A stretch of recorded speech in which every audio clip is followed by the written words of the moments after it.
Congratulations, honey. You had a great reading year this year. So did you, sweetheart. Congratulations. Thank you.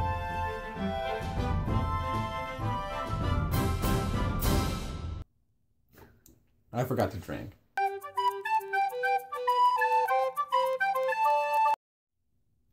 All right, so we're going to do our top 10 of 2016 so far, but it's probably going to be the top 10 overall. It's not quite the end of the year so far, but I don't foresee myself reading anything absolutely fantastic in the next 2 weeks, 3 weeks. Possibly for me, but I'm not going to push myself to finish it because it's like 900 pages. So far, these are our top 10 best of 2016. Why don't you start? Okay. My number 10 was Speaker of the Dead by Orson Scott Card. This is retroactively the third in the Ender series. This is about Ender about 3,000 years after the events of Ender's Game, and he's trying to solve this medical mystery, and it's a very different kind of story from Ender's Game. It's a medical mystery, but I really liked it. I, in some ways, enjoyed it even more than Ender's Game. So, I know not everyone would share that opinion, but in some ways. So. My top 10 is currently missing. I know I have a copy of it somewhere, but I can't find it. But that is Meg by Steve Alten, and I loved this book, even though the cover and the synopsis sound so cheesy. But it is about a mega shark that gets loose, and the scientists who have to figure out how to trap it and capture it and save, the world from being eaten by this mega shark. And it was actually really, really good. I gave it 5 stars. It was not nearly as cheesy as I thought it was going to be. Well, and the best part is the movie's being produced right now, and Jason Statham is playing the main character. There's no way you can beat that. I am so excited. I'm totally going to go see that. All right, and my number 9 was Cryptonomicon by Neal Stephenson. This is a chunky book. It is 1,130 pages long. I managed to read it in about a month and a week, and that's not reading all that hard. But this was a historical fiction, pretty much, about code breakers and cryptographers in World War II. Alan Turing is a character in it, alongside the fictional characters. And then the children and grandchildren in the 1990s trying to figure out a kind of conspiracy that their grandparents and parents were involved in back in World War II. This was a lot of fun. If you're a math nerd, you will absolutely love this book.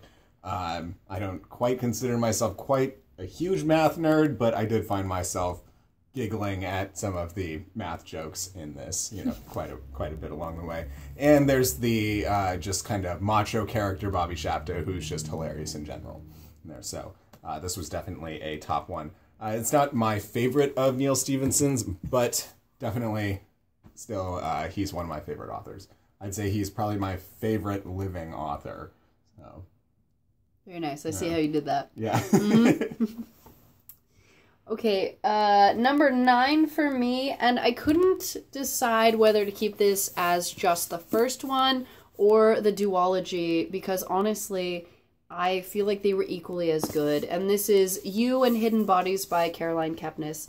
This is about our main character, Joe, who is a sociopath, and he is a stalker, and he becomes obsessed very easily, and he's scary, and I absolutely love a good sociopath story, and it's not that I was rooting for him so much, like towards the end maybe, but he's just creepy.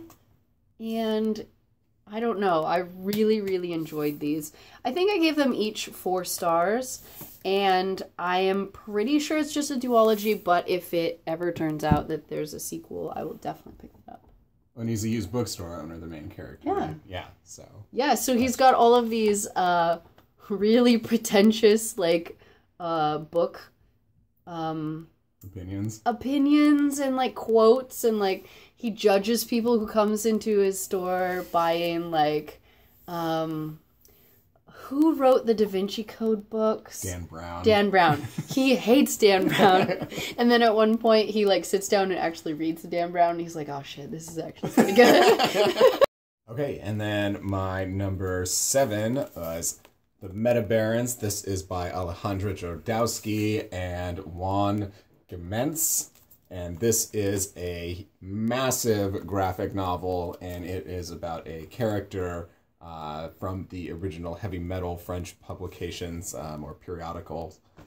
If you can get your hands on some of those, definitely do check those out. I used to have a whole bunch of collections of them that my dad collected back actually when they were being published, but then they were stolen from me during college when my place was broken into. So I'm still very raw about that. But this is a very cool story that spans about 6 generations of the Meta Baron family. There's a lot of crudeness in here, some pseudo-incest and murder and all sorts of... if you like Game of Thrones, definitely check this out. It's just right up your alley. Yeah, it sounds just like Game of Thrones, doesn't it? But to give you an idea of how bizarre it is, I'll show you the back picture here, this crazy guy. But yeah, I'm actually probably going to reread this here soon. It's my friend's, and he loans it to me whenever I want to reread it. So that's actually number 8, not number 7. You're right. Yeah. I can't count. That's okay. I'm just... Okay, so my number 8, I do not have with me, but it is I Am Not a Serial Killer by Dan Wells. And this is book 1 in a series that I can't remember the title of the series right now, but the first volume was really, really good. I really enjoyed it. I stayed up way too late in the middle of the night at like the final like showdown part of the end, and it was super creepy, and I thought it was very original and fantastic. I did not really particularly care for the second one, but I do eventually want to continue on in the series. But the first one was very good, and that was a highlight of this year. All right, now my actual number 7.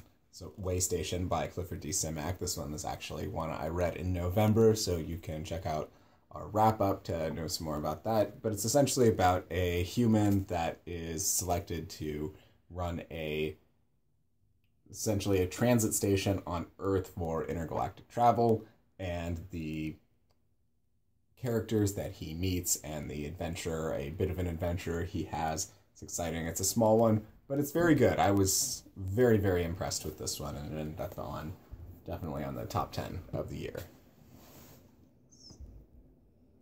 The next one I have, number 7, is a graphic novel series, which I have read the first 3 in the series, I think, and this is Nailbiter. I will leave the author and illustrator down here. But I'm really enjoying this series. I do need to own them at some point, but right now I'm just getting them from the library. And they are about a town full of serial killers, and they're the mystery of trying to figure out why there have been like 30 serial killers from this one town, and what's causing it and everything like that. And it's very graphic and very creepy and very intriguing. Yeah, I really like that. Loved them. Series. Yeah. All right, my number 6 is The Handmaid's Tale by Margaret Atwood. This is a very powerful story, very disturbing story. It's about, gosh, what is it about? Sort of a dystopian, just about fundamentalist religious people taking over the United States and then subjecting people to certain roles. And the main character in the story is essentially a woman that has been designated as pretty much a breeder. So she is assigned to this aristocrat, essentially, and he's married and everything, but his wife cannot conceive children. And in this, it's pretty much he can't conceive children too. It's kind of alluded to in the story, but he's assigned this woman to try and impregnate for just the good of society, And if she doesn't bear a child within, like, what, 3 years? And then she gets sent to these exile camps that are essentially in nuclear radiation, waste dumps. And, yeah, so it's super messed up. Very messed up story, but very powerful. Unfortunately, something you can actually see happening with some of just the influence that certain, I guess, belief structures have on certain elements of power in the United States. Definitely. That's a good one. The next one, what are we on here? Is this 5? I think this is your 6. My 6? Okay. Number 6. This was really starting to get hard to actually put them in order. But I said Every Heart a Doorway by Seanan McGuire, which I just recently read and loved. And I just found out that it is book 1 in a trilogy, and the second one is coming out next year, which I am already just so excited about. I really enjoyed this very short novel. It was almost novella length, but like not quite. I think it was like 150 pages or something like that.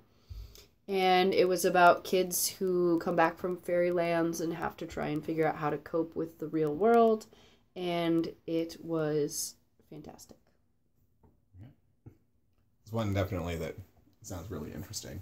And obviously a lot of people in book 2 really like it. Yeah. All right, so this is number 5. I think so. Slaughterhouse-Five by Kurt Vonnegut. This one is about a character named Billy Pilgrim that he is supposedly displaced in time, and so he floats back and forth through different moments of his life. He's relived his death multiple times. He's relived his birth multiple times. And just kind of you learning about every point of his life, but out of order and in a very just strange time manner. It also has to do with alien abduction. He was abducted by aliens, and they try and explain what is actually happening to him. A lot of people argue on how to interpret this book. So he was a soldier during World War II, and so many people view this as him dealing with post-traumatic stress syndrome. But if you take it at face value, it can have a completely different meaning of just, for me, learning that death is a normal process and that it's something to not quite be afraid of. But also, I don't think Vonnegut would agree with it having any kind of absolute interpretation. I think he would want everyone to take what they would from his writing.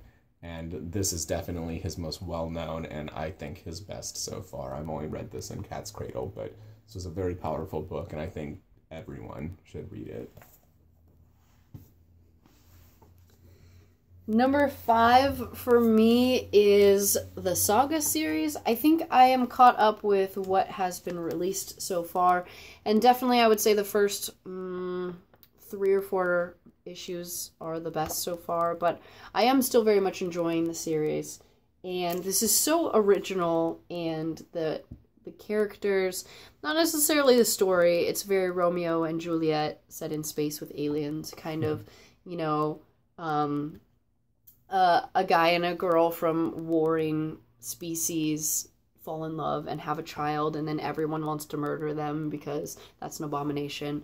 But the aliens are so cool and, like, unique, and there are, like, ghost spirits and ships made out of living trees, and like just it's so original, and it's so funny, and it's very violent and very graphic. There's a lot of sex and blood and nudity and whatnot in it, but I am really enjoying this series. I'm gonna read that eventually. I promise. All right, and then number 4. Is it number 4? I guess it is number 4. All right, so Frankenstein by Mary Shelley. So you can see there, this edition was $2.99 limited edition. But this is a great classic. I'm glad I finally read it. Just about all of the movie interpretations that I've ever seen of this have never even come close to capturing what this story is about. You know what I just realized? I'm sorry to interrupt you. No. But you haven't read John Scalzi's the second book in his Old Man's The Ghost War. Brigade. You haven't read that, have you? I have not, no. They reference this. Oh, okay. The special forces soldiers find so much meaning in this. Yeah, absolutely. I can definitely see that. Yeah. But the monster is such a huge character and such an intelligent character too in this story. Yeah, it's not what any kind of visual interpretation has ever tried to make it, which I think is really unfortunate, because this is such a moving, not so much like moving as inspirational, but moving as in frustrating with how caught up you can be in your own ego to not see past the end of your nose, and whether you think you're the good guy or you think the other person's the bad guy, or and either way you look at it, that we all have our faults and we could all be painted as the villain. So yes, this is a classic that definitely holds up, and that is a classic for a reason. Number 4 for me is Simon versus the Homo Sapiens Agenda by Becky Albertalli, I believe. And this I just read recently also, I think last month, and I loved it. It is an adorable contemporary romance about 2 high school boys who are exchanging emails anonymously and trying to find solidarity, and then eventually fall in love. And it's so cute. It's like sickly sweet, adorable, tooth rot, cute. It's just, that's what it is. Awesome. Yeah. You should go ahead and do, actually, no, I'll go ahead and do my number 3. Okay. So, Left Hand of Darkness by Ursula K. Le Guin. This is the first K. Le Guin novel that I have read. There's 2 more on my top 100 sci-fi list. But this one is a story about human society that had at one point spread across a huge swath of space, and then there was a collapse, and travel was broken, and it's being reconnected now, but then this emissary going to this planet called Winter, where humans had actually evolved to be a sort of unisex species, where they were sexually neutral for most of the month, but then 3 days out of the month, they go into this state called Kemmer, where they essentially go through a breeding cycle where if they're in proximity to another human, one becomes female, one becomes male, and the urge to mate is just undeniable, and there's usually a pregnancy that happens, and one of,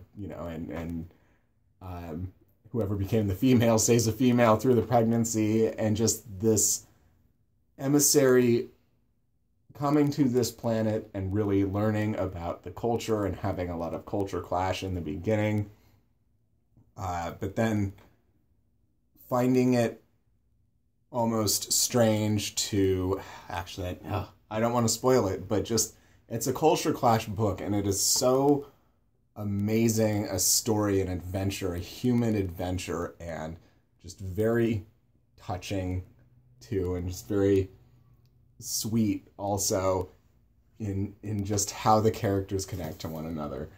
This is one that's definitely going to stay with me for, I think, forever. Absolutely. So I'm definitely excited to get to more K. Le Guin. Number 3 for me is Bird Box by, I don't remember who wrote this one. You really like that one. I really, really did, and it's making me a little frustrated that I don't remember who wrote it. I will leave it right here. But this was a thriller in a world where there's something outside that if you see it, then you go crazy, you snap, and you get very violent, and you kill anyone around you, and you kill yourself. So most of the book is told without visual descriptors, and it adds an extra level of creepy because it's like walking around in the dark for the whole book. So people are hyper aware of sounds and like, oh my god, is there something behind me? Like, I don't know.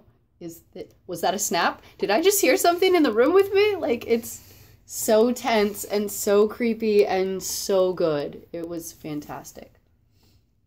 You have to read it. Yeah, I'll definitely read that one eventually. Maybe Halloween time. Yeah, next year. That'd be a good one. Yeah. Mm-hmm. You should go ahead and do your number 2 because my number 1 and 2 tied. Oh, okay. Perfect. So number 2 for me, and this was a very close one, but this is Carry On by Rainbow Rowell. I read this twice so far this year, and then started it again the third time because I read the physical copy first and gave it 4 stars, and then listened to the audiobook, gave it 5 stars, and I just needed to continue listening to that narrator because he was just so perfect. But this is a fantasy story, kind of Harry Potter-like, with a chosen one and a magic school and a like evil Voldemort-like character, kind of. But she makes it her own with her different kind of magic, and there are different type of characters. It's not just a human magic story. There's vampires and fairies and whatnot and stuff in there. And then it's just a coming of age story and trying to come to grips with, okay, I'm the one who was prophesized. What does that mean? Like, where do I fit in the world? And then also there's a cute gay romance, which I think is adorbs. So this was my number 2. All right, my number 1 and number 2 were Consider Flavis by Ian M. Banks, and then A Fire Upon the Deep by Werner Ving is how I pronounced it, but I've heard 2 other pronunciations of his last name. It's Vinge or Vingy, so I don't know. I think Werner Ving sounds better. So if I ever meet him and he corrects me, I will absolutely change how I pronounce it. But these tied for Best Book of the Year. This one is just very exciting. It's from one perspective, and it's just this action adventure of race across the galaxy to find this thing, and we have to find it before the other people do, and just lots of lasers and spaceship battles and things like that, and just all the way through is so much fun. And then this one is a much more fantastical kind of distant future. These children crash land on this planet, and they are stuck, and some people at the other end of the galaxy, at the deep, far reaches of the galaxy, are trying to rescue them, and it's a kind of primitive world that they're on, and so it happens from multiple perspectives, from the primitive beings on the planet that these children landed on, the children themselves, the rescuers that are racing to try and get to them in time before this evil entity does. And what I really loved about this was I enjoyed every single perspective in it. There was not a single character that felt like a chore to read from their perspective. No Sansa character? There was no Sansa character in this. Unfortunately, I have heard lately of more people not liking this book than liking it, which is kind of sad to me, but I've heard some people say that there was too much description in it. But I read this book after reading Cryptonomicon, which, if you want to talk about info dumping, anything Stevenson, he kind of takes you to school, essentially, for all of the stories he writes. So this one felt very light on the info dumping, and I felt it handled it very smoothly, aligning it with the narrative actually progressing going forward. This might have been exactly what I needed to read at the right moment, because I was coming off of a lot of frustrating reads. Yeah. And so getting to this one and enjoying it as much as I did was just great. And so this one's very close to my heart at this point. That's awesome. And my number one, which I'm starting to get terrified because I haven't reread it yet, but as of right now, it is definitely my number one of this year, and that is And I Darken by Kirsten White. And the sequel, book 2 in the series, comes out next year, and I'm so excited. I need to pre-order it. I don't know what it's called or what it's about, but I just need it in my life because this is a gender-swapped Vlad the Impaler story, and it's just wonderful. It's about this girl who's just a badass that like murders people and beats people up and intimidates people, but she's struggling with the fact that she's a woman in this time and no one takes her seriously, and she can't really be a protector, she can't be a soldier, she can't be herself, but she definitely doesn't want to get married and pop out babies. Like, she is a warrior. And then her brother, who is just this beautiful little snowflake who just has all these feelings. And just watching them grow up and seeing how this time and society affects both of them, and they each need to find their place in the world, and then they both, I guess minor spoiler here, but they both fall in love with the same man, and that's Uh-oh. Yeah, so I need to know how this all goes down. And I loved this, and I definitely need to reread this at some point because, like I said, I hope it stands up to a reread. But so far, that's my top. All right, and so that was our top 10 of 2016. If anything changes, you'll hear about it in our wrap-up of December. Leave us a comment down below telling us a couple of your favorite reads of this last year. And we'll see you next time. I love Bye. you, Mom.